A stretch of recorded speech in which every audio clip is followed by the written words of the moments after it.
Welcome to the Same Day Podcast, where we discuss driving incremental business growth and other topics related to real estate, property management, and entrepreneurship. Now to the show at hand. Hi there, Matt Volk, host of the Same Day Podcast, where I connect with top business experts and real estate leaders in our community. A bunch of past guests that we've had on the podcast include Chip Gabarino, owner and CEO of Topeka Coffee Roasters, and a bunch of other restaurants and bars in town. Also a holder of a nice size commercial real estate portfolio, I should say. Lee Easton, founder and president of Aerovision.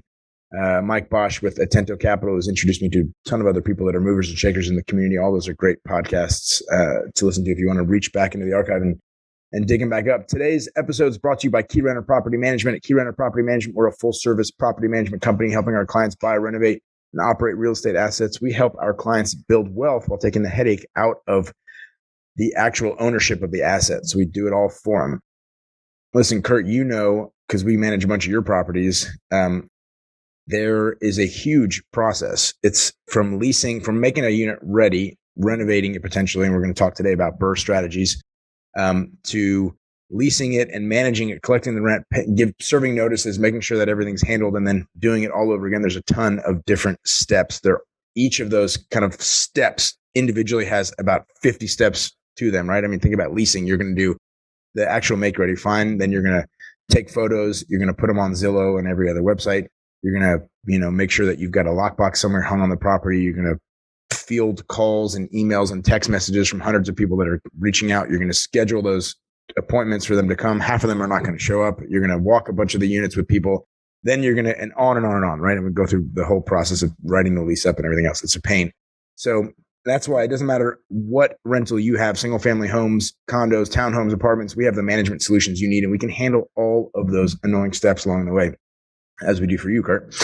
Go to keyrenterpmc.com or email us at info@keyrenterpmc.com. It was the summer of 2019, Kurt. You and I were sitting outside of a house. I don't think it was Madison where we first met. I think it was West Mobile. I can't remember, but we were talking about property in St. Louis where there was water. You could see sun coming through the top of the roof for the first property that you bought. We're not going to talk about that today. I do want to talk about that another day, though. There's so much interesting stuff and you've got tons of great experience. But I will say I'm grateful to Keyrenter for having introduced us in the summer of 2019 and for you have a great relationship with so many people on our team. So we're overall grateful for you.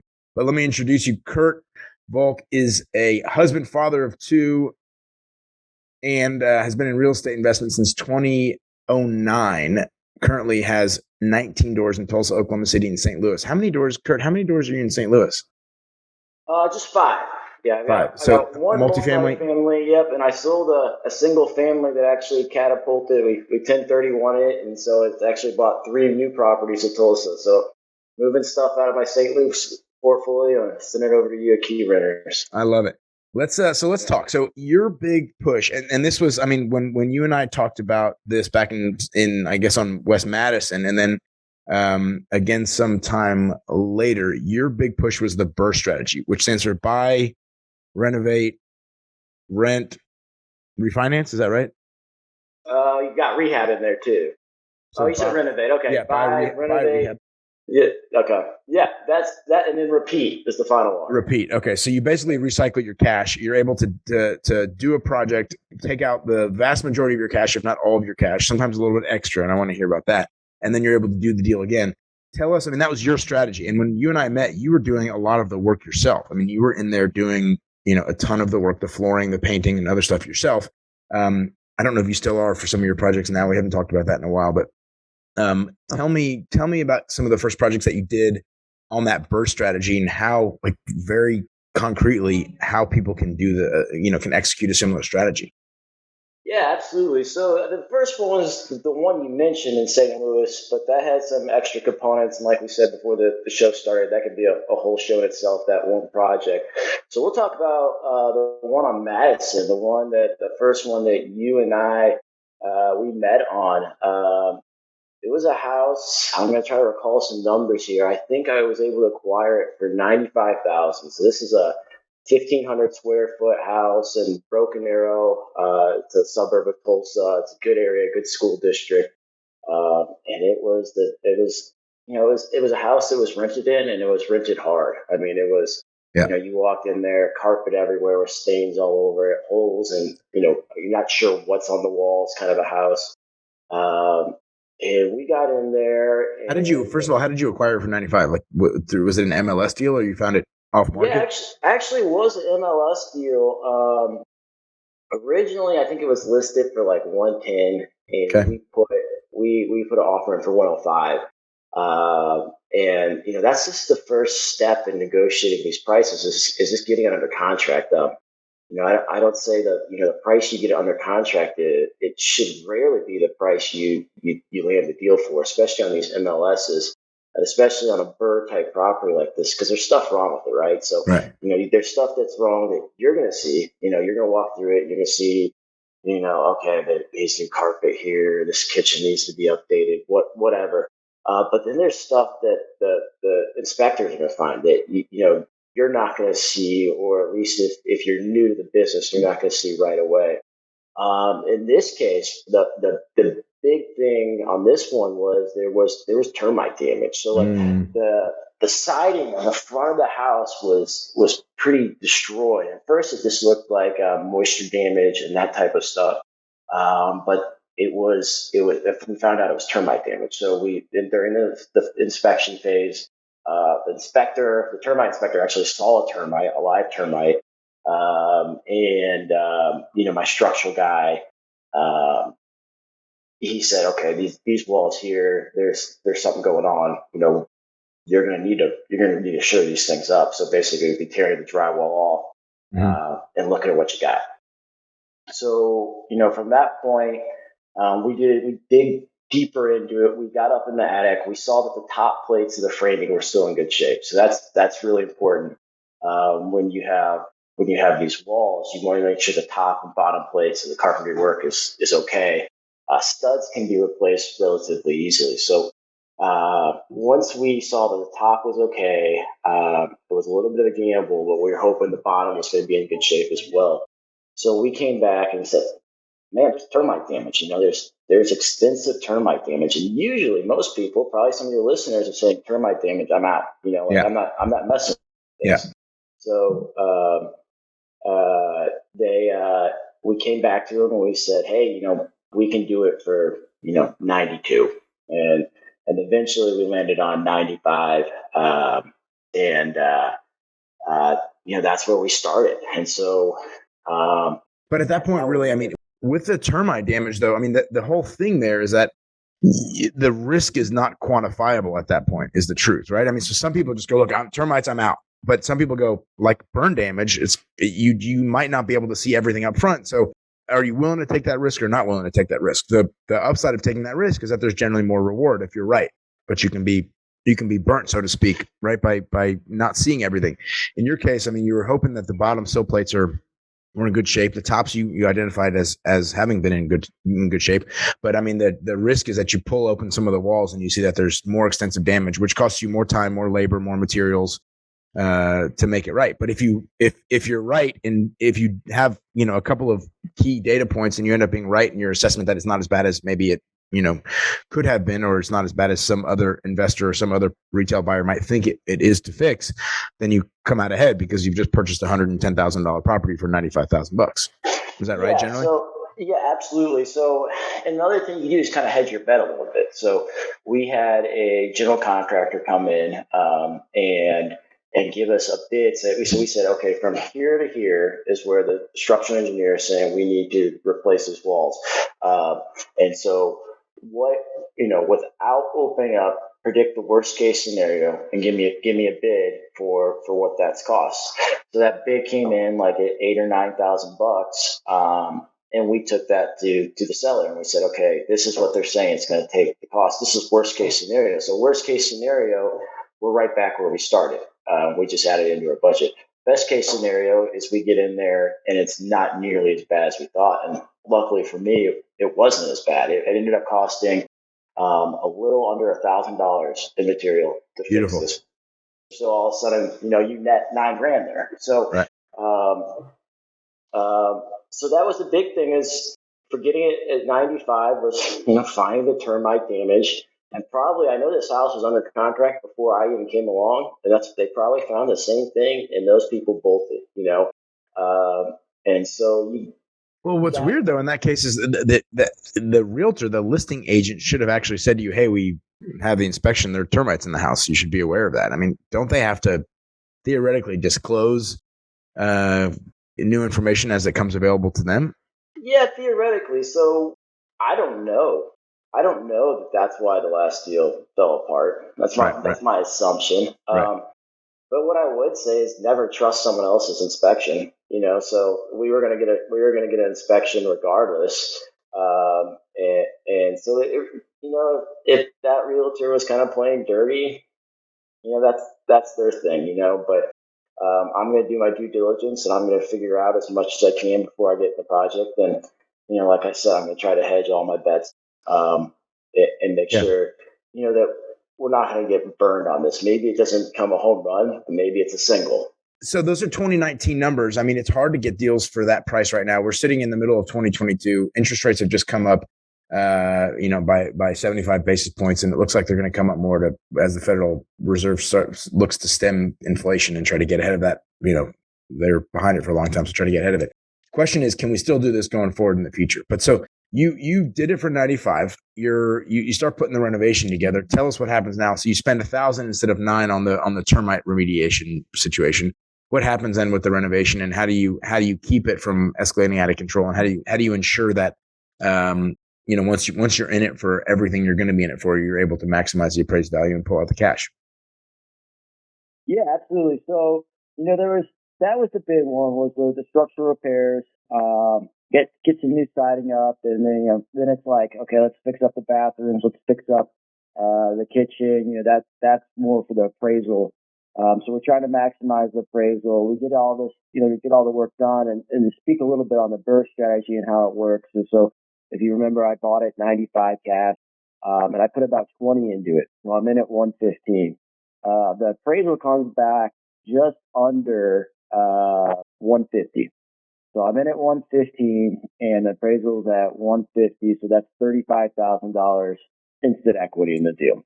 Yeah. Now, if you flip, if you're flipping there, you sell it for 150, and you take your 115 out, you got $35,000 net. Then you're paying short-term capital gains, and then you don't have an asset that's cash flowing.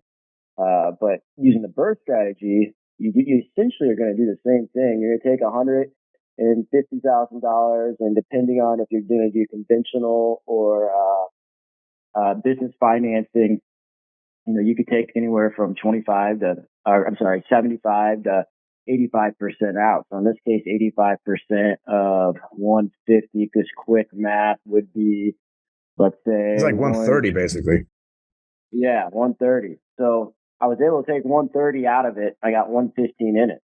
So if I wanted to, I didn't do it in this case because I didn't need the cash, the extra 15 grand, but I could have made 15 grand on the deal, had a property where I have 15% equity. So, like $22,000 equity. And then I have a cash flowing asset that's making me $400 a month. So it really is a great deal. But again, it's finding the right deal. The hardest part, the biggest thing that you do is buy right. I mean, that if you don't buy right, this all goes downhill from there. So, that's, and I got a little bit lucky too with the termites and some other things, but, that's the big thing. At this time, you were doing a lot of the work yourself. So what portion of the construction, how much would it have cost? You were in it for 115 because it cost you 20 grand to do the work. If you had not done the work yourself, how much do you think it would have cost to do everything total? Oh man, it would have got a lot more. Especially so if you general contract it, you're adding 15 to 20% on top of that already. Not to mention the stuff I did myself, like installing floors and painting and that sort of thing. I might have been in it 150, 145 when it was all said and done. It's hard to quantify. I never went and got bids for the things I did. So even if you had paid $15,000 additional for the sake of other people doing the work and general contracting and other things, I actually think general contracting is it's a headache. If you have a full-time job, it's a headache, right? Navigating contractors, making sure that they're doing what they say they're actually doing and that you pay them on time so that they keep coming, but not in advance. So they feel like they're, they don't have to show up anymore. Dealing with contractors is really a tricky business. And we, at Keyrenter, we've spent a lot of time going through bad contractors to get to the right contractors so that we have reliable labor all the time. And it's really hard. And they're our lifeblood. And so we're very, very dependent on our great contract. But having said that, you can general contract stuff if you have decent people without a tremendous amount of headache, right? It becomes more difficult if you don't know what you're doing and it can spiral out of control. But certainly the labor part of it, is just the labor part of it. So and in 2022, you're paying a lot more than you were in 2019. So you definitely could have added $15,000, I would think.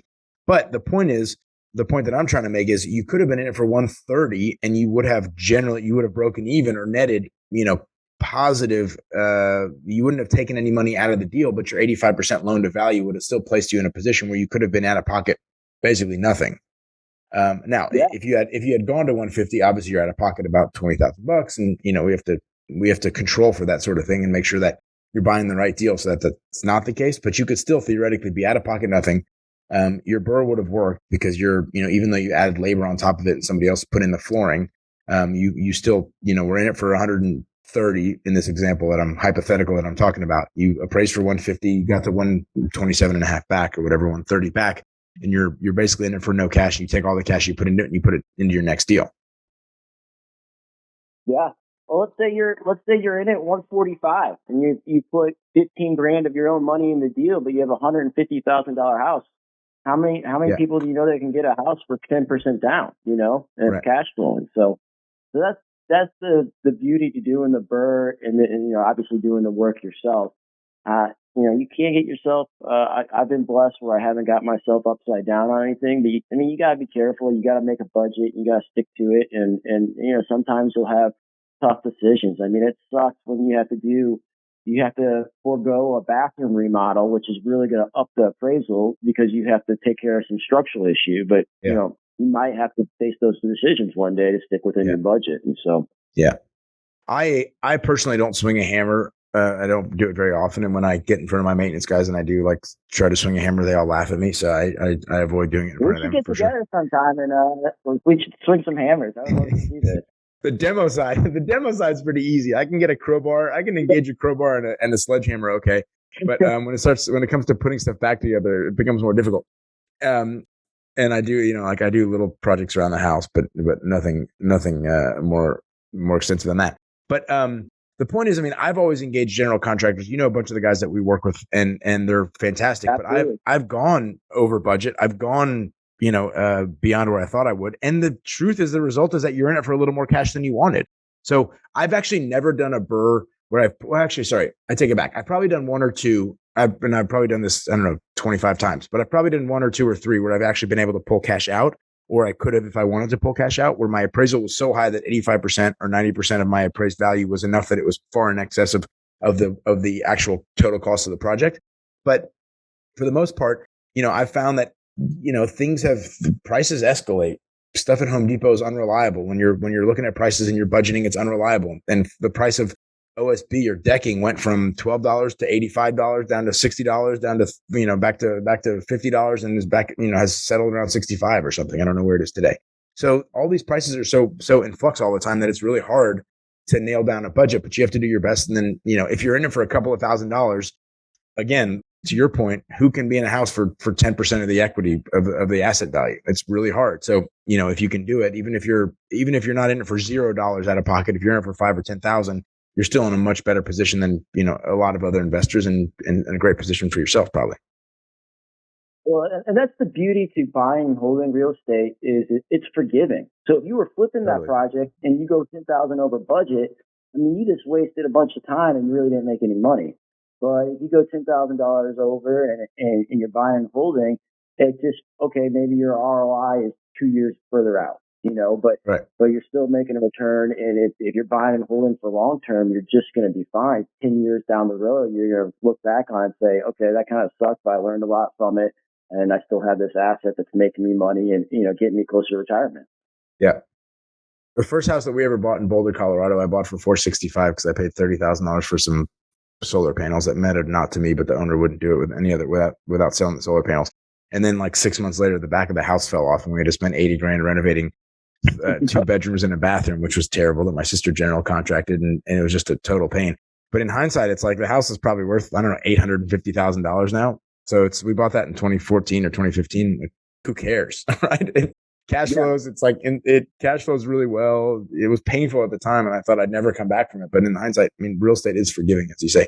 So talk to me. You've mentioned a bunch of times about not doing a bathroom or doing a bathroom for an appraiser, doing a kitchen for the appraiser for the value of the appraisal. What are some of the things that appraisers look for, and how do you work through maximizing what an appraiser will give you as an appraised value, how to deal with them, and then whether you do it before or after a tenant gets placed? Yeah, absolutely. So you kind of alluded to there's a couple different phases there. So there's a phase of like actually your renovations and what you do to maximize the appraisal, and then how you deal with the appraiser during the appraisal. The biggest thing I found to add money to your appraisal is if somehow you can add a bedroom. Okay, so a lot of times you get in this house. Actually, one I'm working on right now. It's a 3-1, and there's this bonus room or an office. It's the size of the bedroom, and it would be considered a bedroom if it just had a closet. So, all with materials and whatnot, I'm looking at maybe $800 to add a closet on this thing. And there's actually room in the utility closet right next to the thing where I can add the bedroom. So the first thing would be I would see where you could add bedrooms. And sometimes it's as simple as just adding a closet, or in one case, all I had to do was add a bedroom door. I mean, it was I had a bedroom with a closet, and it was the size of the bedroom, but it was just an open like walkway as opposed to a bedroom door. So it was just like closing off the wall a little bit and putting a door. So that's the easiest and most efficient way I found to maximizing your appraisal. Now, the next things are the things that like you would look for when you're buying a home. Like I don't know about you, but like my wife and I, we were kind of looking at maybe getting a bigger house personally, and it's like if the kitchen isn't like magnificent, she's out. It's got to be the perfect kitchen, and then it's got to be a really awesome master bathroom. And those are the same things appraisers are looking at. So updating the kitchen, getting granite in there, stainless steel appliances. If you got cabinets that need to be touched up, it could be as simple as painting them. And then, check out your floor. If you got like some peel and stick vinyl floor, I would suggest taking that up and getting a nice tile, or at least a nice laminate. And then the same thing with the bathroom. It's kind of those picture type finishes that are really going to add value to the house. And then obviously there's stuff like, okay, if you don't have HVAC, adding HVAC is going to be nice for your renters, and it's going to be nice for the appraisal. But yeah, the biggest things as far as my experience goes would be adding a bedroom, and then updating that kitchen and the master bath, or all bathrooms if you can. And then the rest is pretty easy. It's just paint and, make sure. My thing is when I do a house, I want to say I would live in this house. And if I would live in it, it's probably going to appraise out pretty well. I mean, there's only so much you can do. Now, you also need to be looking at comps on the front end. Okay. Right. So, you could put $100,000 into a house, but it might only appraise $50,000 more because there's no comp support the appraisal you're going after. So you kind of got to know, okay, I bought a house for $100,000, top end comps are 150. So, you don't want to put more than $50,000 in that thing for sure. And then once you get to the appraisal, what I found, again, this is all personal experience. Sure. Is every appraiser will tell you this. It doesn't matter if there's a tenant in place. They'll say, I don't judge on, if it's clean or if, there's clutter or whatever. I judge on the components of the house. They'll all say it, but time over time, my worst appraisals have been when it's been occupied by a tenant, and my best ones have been when it's vacant. Why do you think that is? Well, you think of it, so like, we're not renting out to, people that are making $250,000 a year, have great furniture, stage the house, really, really care. These are, at least my clients are usually young families. So they got 2 or 3 little kids, and they have a house with, you got 4, or you're about to have 4 kids, so, or 3 kids. So, I don't know what your house looks like, but mine has toys everywhere. I got a 2-year-old and a 5-year-old, and there's just kid junk everywhere. So I know that they shouldn't look at that type of stuff, but I think there's a personal, emotional aspect to it that you just can't get over it. And so I think they don't even realize it. And again, I have no studies or anything to back this up. It's just my personal opinion that when it's empty, clean, and open, one, it's going to look bigger. But 2, they also I don't think they feel rushed. They don't feel like they're interrupting a family. And so they'll take their time to do things. And so I prefer, if I can, to have them come in before I get a tenant in. So what's the benefit of doing? Sorry, go ahead. Oh, no, go ahead. I was just gonna ask, what's the benefit of doing the appraisal kind of before, on the front end, doing a construction financing component versus it afterwards, when the project is actually complete? Well, the benefit to doing it ahead of time is if you're gonna do like construction financing. So, sometimes you might be in a situation where you could buy a cash and you could finance the deal short term, and then after the project is complete, do your long term financing. I prefer, if you can, again, this is a luxury, but if you can buy a cash, you can maximize the appraised value. So let's say you finance it with a construction loan, and they say that after construction appraisal is $100,000, and they'll lend 85%. So they'll give you $85,000 bucks, and that's what you got. That's what you got, and it's done. You just roll it. It rolls over to long-term financing when you're done. Or if you could do it cash, or if you have a lender, a private lender, you can do it, and then when the appraisal comes back, let's say it appraises, you got $100,000 in it, but it appraises out at 125. You just need a loan for 75% of the appraised value at this point, and you have no money in it. When you do the appraisal and the construction financing ahead of time, they're making sure that you put 15% down at least. So it's hard to do a BRRRR and get all your money back when you do the appraisal and the construction financing on the front end. Does that make sense? Yeah, maybe that's the problem I've run into and why I've not been able to pull out the cash, because I always do the construction financing part. I always figure there's 3 times you can there's 3 ways you can do it. You can do an appraisal up front. That's a desktop appraisal, and see if that pans out for you and whether you like the value. That's like $25. The banks will do it all day long. That's a CoreLogic appraisal or whatever it is. You can do a real appraisal with your budgeted numbers and the intention for the renovation to an appraiser. Give that to an appraisal. They'll give you a full, for $400 or $500, they'll give you an appraised value as complete. And then you can determine whether that number is good enough for you to do the project. And then if you don't like that, you actually just do the project cash, assuming you've got it. I mean, to your point, it's a luxury, but assuming you've got the cash, you do the project cash, and then you do an appraisal at the end. If you choose not to accept the middle option, you've wasted $500. I think in the grand scheme of things, not that big of a deal. And then, you may have, you take a risk because you've, pushed off that first option. You take a risk that the final appraised value is actually going to be higher than the one that was, the as complete appraisal before the project got done. Now you're just, in the middle scenario, you're assuming, or you're asking the appraiser to use their imagination. And in the best case, you would take them to another project or 2 other projects to say, look, here's some before photos, and this is how it turned out afterwards. It's a beautiful structure. Maybe it's even unoccupied and you can walk them through it, etc. Whereas in the final structure, in the final situation, you're dependent on the quality of the work. So if they see a bunch of stuff that doesn't make sense or doesn't look right, they might ding you on the appraisal. If it looks fantastic and you've added that bedroom, you've updated the kitchen with granite, then you might just get a crazy maximized, appraised value. But I always think of it like limited downside in the pathway up. If you do it the CoreLogic for $25, boom, makes sense. They give you a crazy appraisal. Awesome. Makes sense. If not, move on. Then you do the second step, then you do the third step. I've kind of always looked at it that way, but I think you're probably right in that you're going to get the greatest appraised value if you do it afterwards when it's clean, renovated, and unoccupied. Yeah.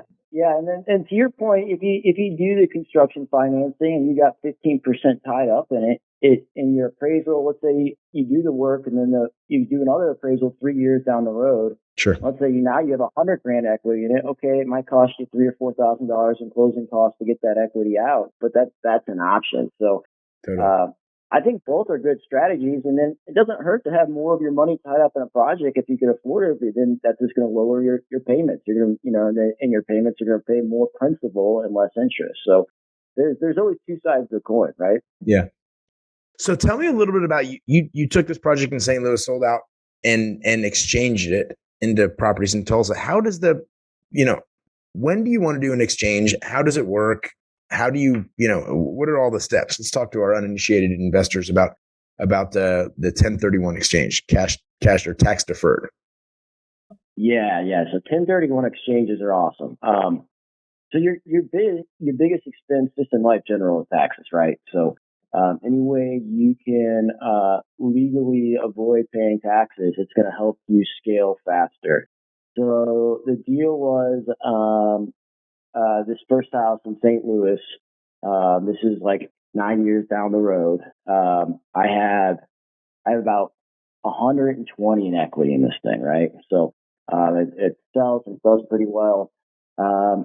Now, long-term capital gains, if I were just to sell it and pay taxes, depending on what tax bracket you're in, whatever your gain is, it's going to be either 10, 15, or 20%, depending on where you fall in that income bracket, which is definitely better than your ordinary income rate. Sure. But it's still, that's a nice. It can be 20%. Yeah. It's a lot. What the government has, or what the IRS allows, called a like-kind exchange, and that's what a 1031 exchange is. So they'll allow you to sell that property and buy what they call a like property. And the requirements are that property again has to be like. So I have to be buying like an other rental type property. I can't buy like a fleet of cars and start doing like my own version of Uber or something. But I have to buy another property. But if I have a single family, I could buy a multifamily, or I could buy something that's going to be a short term rental that's going to be on Airbnb, or I could buy a long term rental. And it doesn't have to be one. It could be two or three. The only requirement is it has to be the collective cost has to be more than the property you just sold. So I turned that house and that $120,000 in equity, and I did a like kind exchange or 1031, and I bought 3 properties here in Tulsa. And I had down payment. I didn't come out any additional money. I used the equity or the capital I had from that deal and bought 3. So if you kind of take a step back, my equity position is the same. I still have $100,000 in equity. Now I have it in 3 properties. But if you look at it from a sense of appreciation, I got 3 properties appreciating now as opposed to 1. So maybe 3-4 years from now, I can 1031 all 3 of these properties and buy 9 properties. Yeah. And it's still the same capital in. And then the other thing is you have 3 properties cash flowing. So you're a little more diversified in that, like if you have a vacancy, you're not getting killed. And then you're typically, if you do it right, you're going to be making more money in cash flow because you have 3 properties. Let's say on that last one, I think at the end I was cash flowing like $600 a month. Well, I got 3 properties and I cash flow $250 on each property a month. That's a net of $150. So, and then again, you avoid or tax to defer the tax liability there. So, and then there's other ways to get around that eventual tax. So there's what there's tax deferment, but they say eventually there's what they call depreciation recapture. And so eventually they say, okay, if you sell those 3 properties, the 3 properties I just bought. If I don't, I could do 2 things. I could sell them and then pay the gains on them. So they're recap. Hold on one second. So if you have the $100,000 that you put into let's talk like real numbers or more actual, more, I don't know, realistic example here. So you took the 100,000, you had a house you sold it for $300,000. You had 100,000 in equity. You were going to have to pay, you had 100,000 in gain. So you were going to have to pay 100,000 a tax on $100,000, which in this case, let's just call it $20,000. Instead, you took that $100,000 of gain, you bought, or did you take the 300,000, the entirety of it, including the 100,000 of gain? And so now you can control, depending on what debt you put on it, you can control far more in total asset. That's, I guess, my question. Did you take 100 and lever it 5 times so that you could be controlling 500,000 of asset, or did you do something else? Yeah, that's exactly what I did. So, the situation I was in before I sold it, let's just use that example. 300 was the sales price and 100 was the equity. So I'm in a 1/3 equity position. What I did was I maximized my equity position. So now I have 3 houses. Let's say they were all $150,000. So $30,000, 20% down would be $30,000 on each. That would be negative. So you put debt on them. You took the $100,000 and you're able to lever it, so you control now $450,000 worth of asset. Okay, beautiful. If you were to sell one of them, is your tax basis the original? Is your gain now the difference between? So say one of them, you have 3 for $150 each. One of them becomes $200,000. Now, if you sell it for $200,000. Is your original basis the $33,000 and the difference is the $166 that you now have to pay capital gains on, or is it somehow some sort of stepped up basis? Yeah, we're getting in the weeds here, and I'm not a CPA. I want to throw that out there. So no attorneys, no CPAs here. CPA. Yeah. So, but they do recapture some of the deferred taxes from your original project. So if the original one, let's say, like you said, there's $20,000 and I split in taxes, $100,000 in equity that I deployed through 3. So I had a $20,000 tax liability. Divide that by 3, that's like what? Like 666? Oh, that's another good number. But so they divide that. So they divide that into the 3 properties, and then they're gonna reduce your basis right off the bat that amount.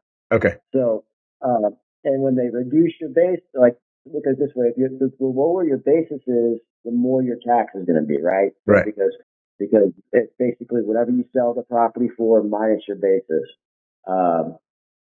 So we're getting into the nitty-gritty. So the idea though is that you want to keep exchanging forward. At some point, you either have to pay tax, or you keep deferring. You keep exchanging into bigger and bigger portfolios as you defer your gain over time in multiple exchanges, and then I guess eventually everyone dies at some point, and your gain is forgiven at that point. Yeah, you die. You can either die and pass it on through a trust to your children. And then the basis is like reset. Okay. Yeah. So it's like reset at the value of when you die. Or there's one other way. And that is, let's say you do a 1031 and buy a personal house. So you buy, let's say you buy a $200,000 house of your own. With that money, and then if you live in it for I believe it's 2 out of 5 years, then it becomes your personal house. And just like any personal house, you don't have to pay any kind of capital gains on your personal house when you sell it. So that is the trick to legally avoid those taxes. That's interesting. I didn't realize you could exchange into your primary residence. I think the 2 of the 5 years means that you can, for husband and wife, for example, it's $250. There's a $250,000 each, whatever, tax-free on sale thing. I think if you're in California and you end up selling for $10 million your primary residence, you still will pay tax over whatever basis. But I think the rule is 250, or it might have stepped up. I mean, this was a couple of years ago. It might have, the tax code might have changed a little bit, but historically it was like 250 per person. So if you bought a house for 500,000, you sold it for $1 million, and you were a husband and wife, I guess, joint ownership or tenancy in common, or what would it be? Rights of survivalship, whatever that is. You would now you would pay no tax on the gain. If you sold it for 1.1, you would pay a gain on the $100,000. And I think long-term capital gains again. So, yeah, and I don't want to accidentally misinform anyone. So again, I would definitely check with your CPA. Where I developed this strategy was actually going to be a shameless plug. I hope it's okay with you. Not for me or not for anyone I'm associated with, but the book is called Tax-Free Wealth by Tom Wheelwright. Cool. And that's where I came up with these strategies. So I definitely recommend that to any investor that wants to learn more about the tax side of it. And he just talks about the 1031 exchange. He talks about that among a lot of other things. It's one of the best.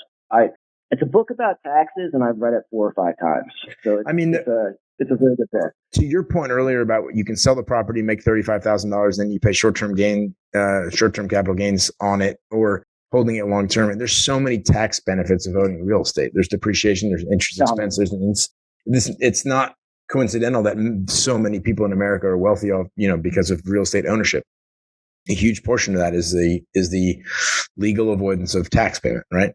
Which is, as you rightly mentioned, one of our largest expenses, if not the largest expense. Absolutely. So now you've got the 3 properties, you've got 3 times the cash flow, 3 times the appreciation, and tell us a little bit more.